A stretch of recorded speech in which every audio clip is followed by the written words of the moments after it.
Hey folks, over the past week we've seen reports of large data breaches originating out of a common platform, Snowflake. Now, notable incidents include the Ticketmaster breach that's exposed 560 million customer records, and also this week reporting that Advanced Auto Parts has a similar breach, this time involving 3 terabytes of customer data. Now, Snowflake believes that these attacks are part of a broader trend of identity based cyber attacks, and these breaches are specifically being linked to malware harvesting user credentials on infected machines, which are then being sold on the dark web. Now, Snowflake does confirm these breaches are not due to, in their opinion, vulnerabilities in their product. Instead, attackers are using previously compromised credentials to exploit accounts where multi factor authentication is not enabled.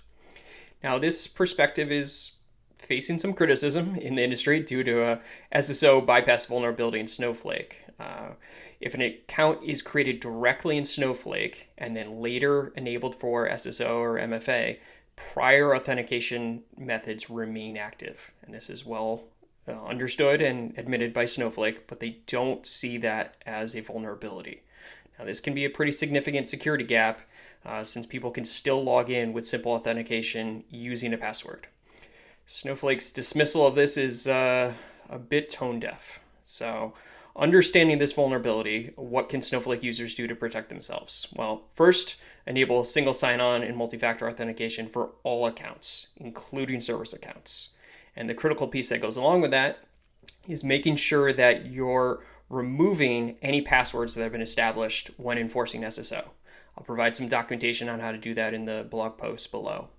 But second, identify any accounts created outside of your enterprise identity platform. Unfortunately, Snowflake does not make this easy or even visible in the UI. So it requires querying the user table of Snowflake for password enabled flags. And then you'll need to work with your Snowflake admins to build out the queries and run this. And third, scan for compromised activity using Snowflake's recommended queries to ensure that your environment is secure and there hasn't been any exploitation or attacks. I'll share the details of those queries also in the blog post below. Now, we understand this environment and is complex and the situation's messy and it's going to take lots of different teams to triage the way that Snowflake's proposing.